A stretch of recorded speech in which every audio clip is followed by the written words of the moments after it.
Assalamu alaikum. Hope you are doing well. My name is Rafat Mahmood and I am a student of Jinnah University for Women. Today my presentation topic is antibiotic resistant past, present and future. These are the contents. We will discuss these headings step by step in this presentation. First one is antibiotic. What is antibiotics? Development of antibiotics, antibiotic resistant, mechanism of antibiotic resistance, current research, future directions and references. सबसे पहले तो हम बात करते हैं कि what is antibiotics. Antibiotics है क्या? बेसिकली ये एक लार्ज ग्रुप ऑफ केमिकल्स हैं, कंपाउंड्स हैं जो कि different other micro organism of fungi produce करते हैं टू किल और इनहिबिट अदर माइक्रो ऑर्गेनिजम्स। इसके अलावा इसको डिफरेंट इन्फेक्शंस की ट्रीटमेंट में भी यूज़ किया जाता है इन कंपाउंड्स को, जो कि दूसरे अदर बैक्टीरिया और फंजाई कॉज कर रहे होते हैं, माइक्रो ऑर्गेनिजम्स कॉज कर रहे होते हैं। अब बात करते हैं डेवलपमेंट ऑफ एंटीबायोटिक्स के। एंटीबायोटिक्स की डेवलपमेंट कब से स्टार्ट हुई, उनका एवोल्यूशन कब से हुआ, उनकी डिस्कवरी कब से स्टार्ट हुई। तो अगर हम बात करें तो 1928 में सर अलेक्जेंडर फ्लेमिंग ने पेनिसिलिन डिस्कवर की बाय फंगस पेनिसिलियम नोटेटम। इसके बाद एक जर्मन केमिस्ट ने गेरहार्ड डोमेक ने 1935 में फर्स्ट सल्फर ड्रग, जिसको सल्फोनामाइड भी कहा जाता है, उसकी डिस्कवरी हुई। दैन 1940s में पेनिसिलिन की क्लिनिकल एप्लीकेशन इंट्रोड्यूस कराई गई। दैन 1950s में अमाइनोग्लाइकोसाइड, क्लोरामफेनिकोल, टेट्रासाइक्लिन, मैक्रोलाइड्स जो कि अफेक्टेड हैं ग्राम पॉजिटिव और ग्राम नेगेटिव दोनों के अगेंस्ट इफेक्टिवली वर्क करती हैं, 1950 में डेवलप की गई।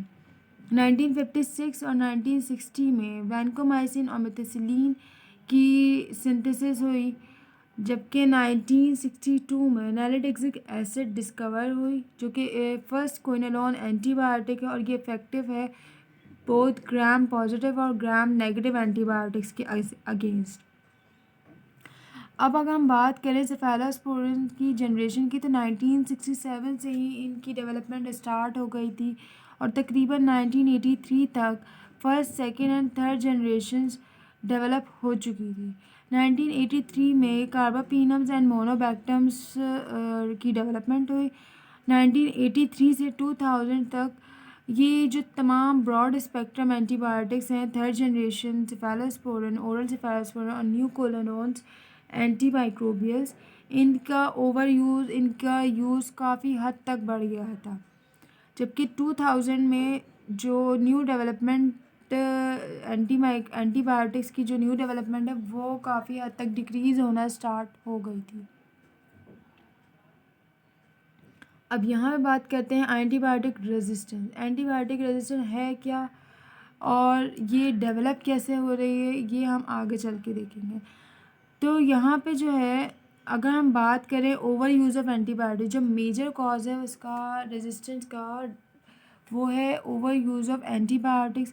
डिफरेंट एपिडेमियोलॉजिकल स्टडीज़ हुई हैं जिन्होंने ये डिफ़ाइन किया है, ये बताया है कि जो कंजम्पशन है एंटीबायोटिक की कंजम्पशन और जो प्रोपगेशन है, उसका स्प्रेड, उसकी इमर्जेंस, उसकी डेवलपमेंट, न्यू स्ट्रेन्स की डेवलपमेंट, ये इनका डायरेक्ट रिलेशन है। वो इस तरीके से कि जितनी हम ज़्यादा ओवर यूज़ करेंगे एंटीबायोटिक्स की, उतने ही न्यू इमर्जेंस डेवलप होती रहेंगी, रेजिस्टेंट इमर्ज आउट होती रहेंगी और इसी तरीके से एक से दूसरे बैक्टीरियाज मल्टीप्लाई होते रहेंगे, ये रेजिस्टेंट स्ट्रेन मल्टीप्लाई होती रहेंगी, स्प्रेड होती रहेंगी। तो इस पिक्चर में यही दिखाया गया है कि येलो जो है वो नॉर्मल बैक्टीरिया को इंडिकेट कर रहे हैं, जबकि ब्लू बैक्टीरिया रेजिस्टेंट बैक्टीरिया को इंडिकेट कर रहे हैं। अब होता ये है कि जब हम बहुत ज़्यादा ब्रॉड स्पेक्ट्रम पे चले जाते हैं या हम बहुत ज़्यादा ओवर यूज़ कर रहे होते हैं किसी भी एंटीबायोटिक का, तो उसमें जो नॉर्मल बैक्टीरिया हो, उसमें गुड बैक्टीरियाज हों, ये सब किल तो हो जाते हैं फिर, लेकिन जो रेजिस्टेंट बैक्टीरिया वो एक रेजिस्ट कर जाता है और उसको उन गुड बैक्टीरियाज, उन नॉर्मल फ्लोरा के किल होने से उनको एक प्लेटफॉर्म मिल जाता है जिसमें वो अपने आप को सेफली मल्टीप्लाई कर सकते हैं।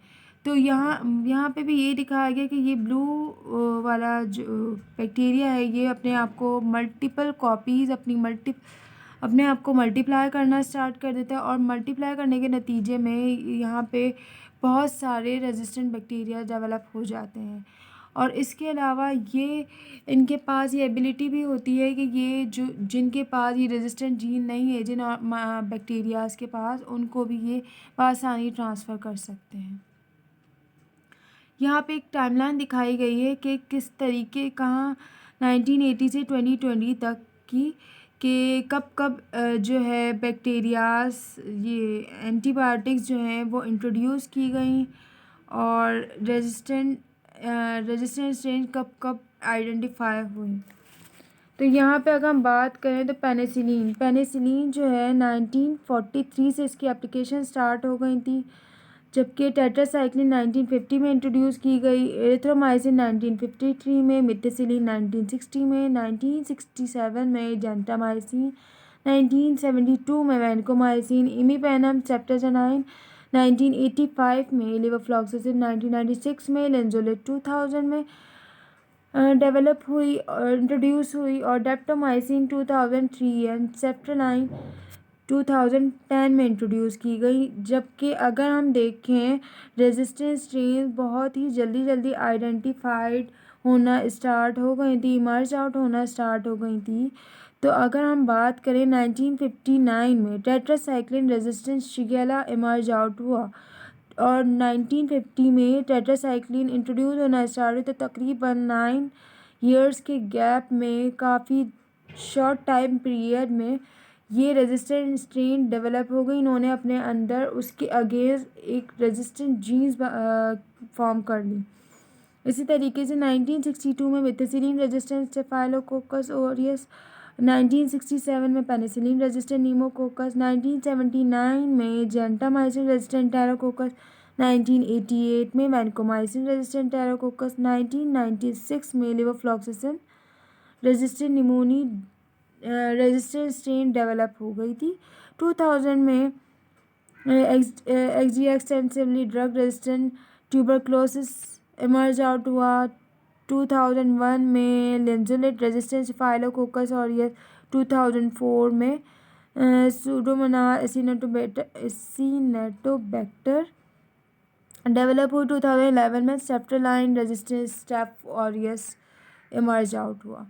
अब हम बात करते हैं mechanism of antibiotic resistance. Antibiotic resistance basically वो एबिलिटी है जो कि बैक्टीरिया या दूसरे माइक्रो ऑर्गेनिज्म अपने आप को in the presence of antibiotic survive कर सकें और उसी इन्वायरमेंट में अपने आप को रिप्रोड्यूस भी करवा सकते हैं। तो उस एबिलिटी को एंटीबायोटिक रेजिस्टेंट कहा जाता है। जिस एंटीबायोटिक से प्रीवियसली सेंसिटिव थे या उनसे किल हो जाते थे, अब एक ऐसी एबिलिटी उनके अंदर डेवलप हो गई है जो कि उस कंपाउंड की प्रेजेंस में भी वो अपने आप को सर्वाइव और मल्टीप्लाई करवा सकते हैं। तो ये कहलाती है resistant antibiotic resistance ability. Then यहाँ पे अब बताया गया है कि कुछ कैटेगरीज एंटीबायोटिक्स की और उनके मेंबर्स के, उनका मोड ऑफ एक्शन क्या है और किस तरीके से क्या ऐसे मैकेनिज्म थे जो उन्होंने रेजिस्टेंस डेवलप की। बीटा लैक्टम की अगर हम बात करें तो इनमें आ जाते हैं पेनिसिलिन, सेफेलोस्पोरिन, सेप्टोक्साइम, कार्बापीनम्स, ये सारे इसके मेंबर्स हैं। इनका mode of action basically cell wall की सिंथेसिस को रोकना था। तो अब इन्होंने एक नया अपने अंदर मैकेनिज्म जनरेट किया, डेवलप किया। इन्होंने बीटा लैक्टमेजेस की फॉर्मेशन करना स्टार्ट कर दी। बीटा लैक्टमेजेस इस बीटा लैक्टम रिंग को तोड़ देते हैं और इसके अलावा extended spectrum beta lactamases, CTX मेजेस, ये चंद एंजाइम्स इन्होंने डेवलप करना स्टार्ट करे जो कि पॉलीमरेज बाइंडिंग प्रोटीन को ऑल्टर कर देते थे, जिस वजह से ये एंटीबायोटिक अपना मोड ऑफ एक्शन परफॉर्म नहीं कर पा रही थी।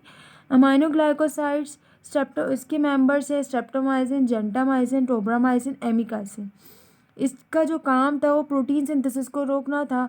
इन्होंने एंजाइमेटिक मॉडिफिकेशन स्टार्ट करना शुरू कर दी फ्लक्स के थ्रू, राइबोसोमल म्यूटेशन के मैकेनिज्म के थ्रू इन्होंने अपने आप को स्केप आउट करना शुरू कर दिया, मिथाइलेशन कर दी। इसके अलावा अब तीसरी कैटेगरी क्विनोलॉन्स की। इनके जो मेंबर्स हैं सिप्रोफ्लॉक्सासिन, ऑफ्लॉक्सासिन, नॉरफ्लॉक्सासिन। इनका जो काम था वो डीएनए रेप्लिकेशन को रोकना था। इन्होंने भी through the mechanism of flux modification target mutations, उसके टारगेट को ही म्यूटेट कर दिया, जिस वजह से ना वो बाइंड कर पाएगी ना फिर वो अपना मोड ऑफ एक्शन परफॉर्म कर पाएगी। तो उसके थ्रू इन्होंने अपने आप को स्केप आउट करना शुरू कर दिया। इसी तरीके से ग्लाइकोपेप्टाइड्स, वैनकोमाइसिन इसके मेंबर है, ये भी सेल वॉल के सिंथेसिस को इनहिबिट करती थी। ये सेल वॉल को इन्होंने सेल वॉल को ही ऑल्टर कर दिया और एफ्लक्स के मैकेनिज्म के थ्रू अपने आप को रेजिस्टेंट कर लिया। इसके अलावा फिर हम बात करते हैं टेट्रासाइक्लिन की। तो इसमें टेट्रासाइक्लिन आता है, ये ट्रांसलेशन को इनहिबिट करती थी। इनका मेजर मैकेनिज्म जो है वो फ्लक्स पम्प का है। रिफामाइसिन, रिफैम्पिन ट्रांसक्रिप्शन को रोकती थी। इन्होंने आरएनए पॉलीमरेज जो कि ट्रांसक्रिप्शन में प्रोटीन सिंथेसिस में हेल्प करते थे, उनको ही उनके सब यूनिट उनके एंजाइम्स को ही ऑल्टर कर दिया। स्ट्रेप्टोग्रामाइन का जो काम था वो सेल वॉल की सिंथेसिस को इनहिबिट करना था। इन्होंने भी एंजाइमेटिक क्लीवेज स्टार्ट कर दी, मॉडिफिकेशन करना स्टार्ट कर दिया। फ्लक्स पंप के थ्रू इन्होंने अपने आप को स्केप आउट करना शुरू कर दिया। ऑक्साजोलिडोन्स में आ जाते हैं लिंजोलेट का काम था 70S राइबोसोमल कॉम्प्लेक्स को इनहिबिट फॉर्मेशन को इनहिबिट करना। इन्होंने भी अपने 23S RNA जीन्स में म्यूटेशन स्टार्ट कर दी जीन कन्वर्जन के थ्रू। अब हम बात करते हैं मैकेनिज्म ऑफ एंटीबायोटिक रेजिस्टेंस। 4 ऐसे मैकेनिज्म हैं जिनके वजह से ये ऑर्गेनिज्म में रेजिस्टेंट डेवलप होती है। सबसे पहली जो है वो है mutation, then efflux pump, destruction and inactivation, gene transfer. Mutation की अगर हम बात करते हैं तो म्यूटेशन से हमारे सामने एक ये चीज़ सामने आती है कि डीएनए में कोई भी ऐसी चेंजिंग जो कि जीन प्रोडक्ट को ही चेंज कर दे।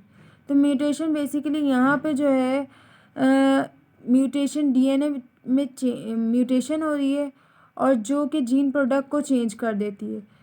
अब वो चाहे उनका एंटीमाइक्रोबियल एंटीबायोटिक्स का टारगेट ही क्यों ना हो, और इन म्यूटेशंस की वजह से बायोकेमिकल चेंजेस भी डेवलप होते हैं।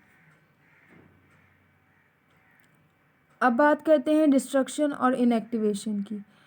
बहुत से बैक्टीरियाज जो हैं उनके पास ऐसी जीन्स मौजूद होती हैं जो कि ऐसे एंजाइम्स डेवलप करना स्टार्ट कर देते हैं जो कि केमिकली डिग्रेड और एक्टिवेट कर देते हैं एंटीबायोटिक्स को, और जिससे वो एंटीबायोटिक्स जो है इनएफेक्टिव होने लगती है, एफिशिएंटली अपना वर्क नहीं कर पाती, और ये एंटीबायोटिक्स जो है अपने टारगेट साइट पे पहुंचने से पहले ही उन एंजाइम्स के थ्रू डिग्रेड हो जाती हैं, डीएक्टिवेट हो जाती हैं बैक्टीरियल सेल को डैमेज करने से पहले ही।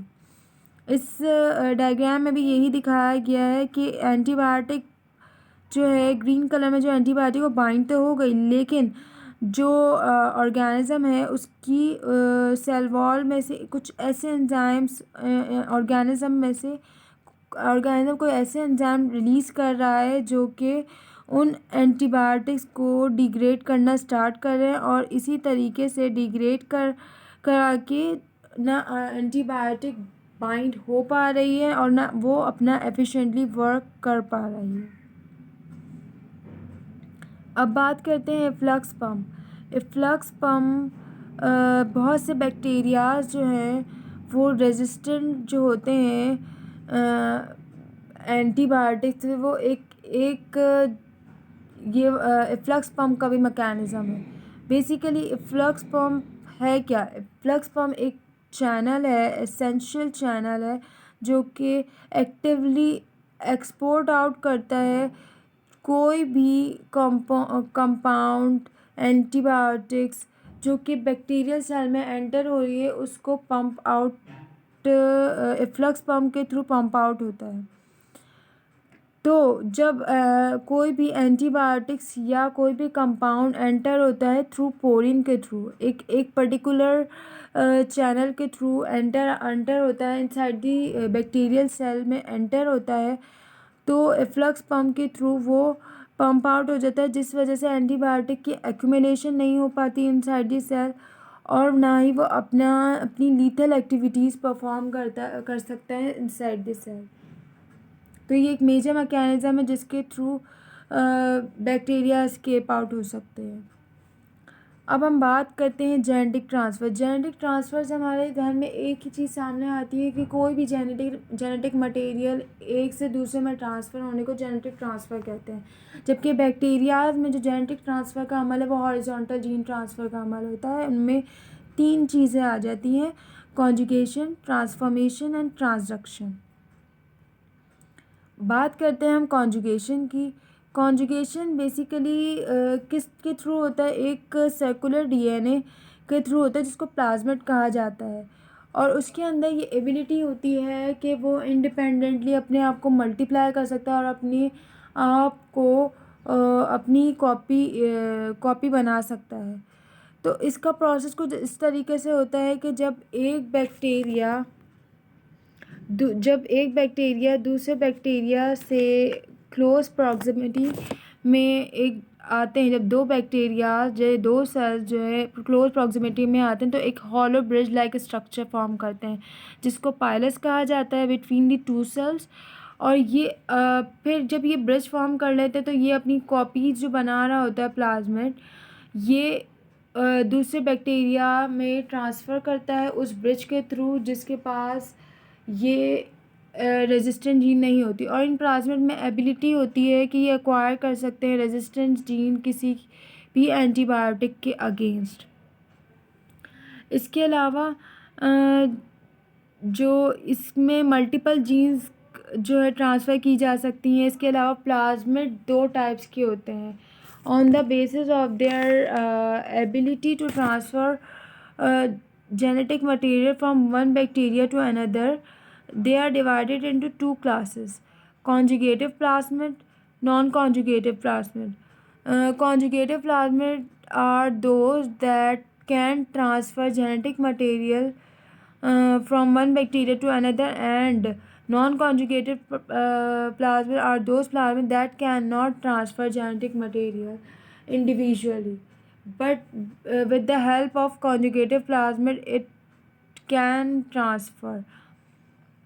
It is extremely important ये कॉन्जुगेशन का मैकेनिज़्म है जो कि ट्रांसफर, और क्योंकि ये broad range of bacteria species को कर सकता है, ज़्यादा से ज़्यादा ट्रांसफ़र हो सकता है, तो ये बहुत मोस्ट इम्पॉर्टेंट मेथड है बैक्टीरियाज़ के लिए। यहाँ पे फर्स्ट स्टेप में ये दिखाया गया है कि एक बैक्टीरिया जिसके पास रेजिस्टेंट प्लाज्मिड है, जीन है, वो रेसिपिएंट बैक्टीरिया को किस तरीके से अपना जो जेनेटिक मटेरियल ट्रांसफ़र कर रहा है। एक पायलट, एक bridge form, hollow bridge form किया है जिसके थ्रू इन्होंने एक प्लाज्मिड की मल्टीपल कॉपीज़ फॉर्म की है, और मल्टीपल कॉपीज़ को इन्होंने बासानी एक रेसिपिएंट में ट्रांसफ़र कर दिया और एक न्यू डोनर डेवलप हो गया है। अब यहाँ पे बात करते हैं ट्रांसफॉर्मेशन की। इस प्रोसेस में जीन ट्रांसफ़र होती है एक बैक्टीरिया से दूसरे बैक्टीरिया में, but in naked DNA. But एक नेकेड डीएनए ट्रांसफ़र होता है एक बैक्टीरिया से दूसरे बैक्टीरिया में। इसमें क्या होता है कि जब एक सेल डाई हो जाता है या अपने आप को ब्रेक कर लेता है तो वो कुछ एंजाइम कुछ डीएनए अपने डीएनए सराउंडिंग में डिस्पर्स कर देता है। तो इसके नतीजे में ये होता है कि जो सराउंडिंग में बैक्टीरियाज पाए जाते हैं या उनमें ये एबिलिटी होती है कि वो उन नेकेड डीएनए को अटेन कर लेते हैं, और अटेन करने के बाद वो अब अपने डीएनए में इनकॉर्पोरेट कर लेते हैं उन फ्री फ्लोटिंग डीएनए को।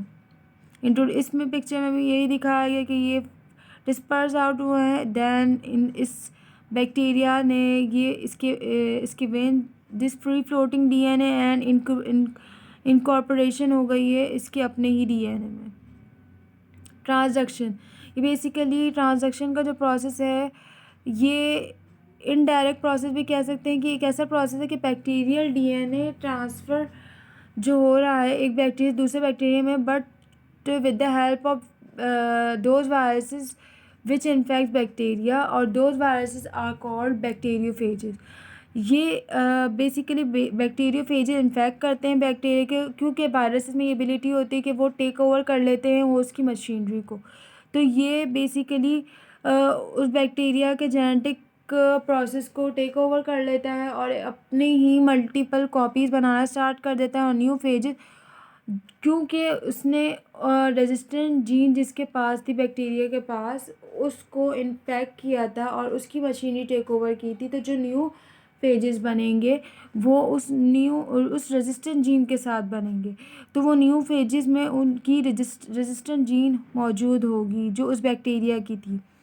तो इस प्रोसेस के थ्रू जब ये बैक्टीरिया जो है लाइस हो जाएगा, मर जाएगा, उसकी डेथ हो जाएगी, तो फिर जाके न्यू बैक्टीरिया और अगर किसी ऐसे बैक्टीरिया में जाता है जिसके पास वो रेजिस्टेंट जीन नहीं है और उसमें अपना डीएनए ट्रांसफ़र करता है और देन उसके डीएनए जो उस बैक्टीरिया के डीएनए के साथ इनकॉर्पोरेट हो जाता है बैक्टीरियोफेज का डीएनए जिसके पास रेजिस्टेंट जीन थी, और अगर वो बैक्टीरिया उस बैक्टीरियोफेज से एस्केप आउट हो जाता है तो उसके पास वो रेजिस्टेंट जीन आ जाएगी और उस रेजिस्टेंट जीन के आने और फिर देन उसकी मल्टीप्लिकेशन स्टार्ट हो जाएगी और जब वो किसी और में ट्रांसफ़र करेगा तो इस तरीके से रेजिस्टेंट डेवलप होने के चांसेस हैं। लेकिन ये बहुत ज़्यादा ब्रॉडर नहीं है क्योंकि बैक्टीरियोफेज की जो होस्ट रेंज होती है वो नैरो होती है, इस वजह से ये लेस इम्पॉर्टेंट मेथड है, कोई इतना ख़ास मेथड नहीं है जीन ट्रांसफ़र के लिए।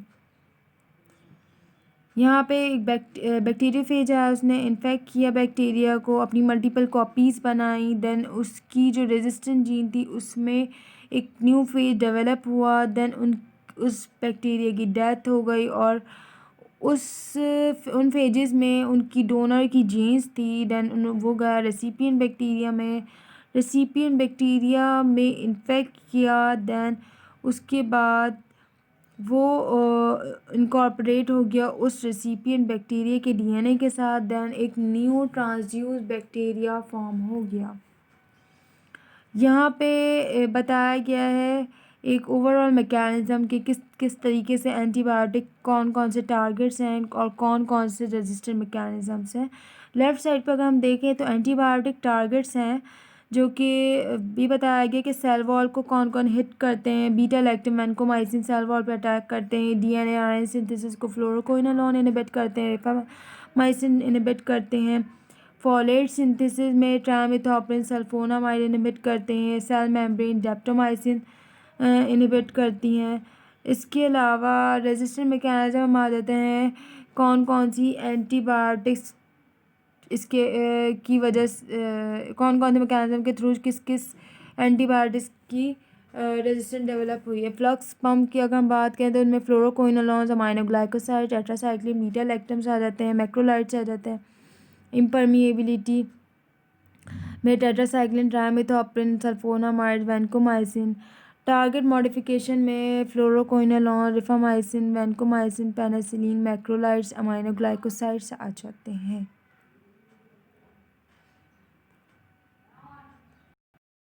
इस एंटीबायोटिक के अगर हम बात करें करंट रिसर्चेस की तो इस emergence of anti microbial resistance को समझने के लिए बहुत से रिसर्चर्स ने डिफरेंट रिसर्चेस किए हैं ऑल ओवर दी ग्लोब, और जिससे ये बात सामने आई है कि एंटीबायोटिक्स के लोकली यूज़ ओवर यूज़ की वजह से ये इमरजेंस डेवलप हो रही है, और यही जो हमने प्रीवियसली मैकेनिज़्म डिस्कस किए हैं इनके थ्रू ही रेजिस्टेंट बढ़ती चली जा रही है।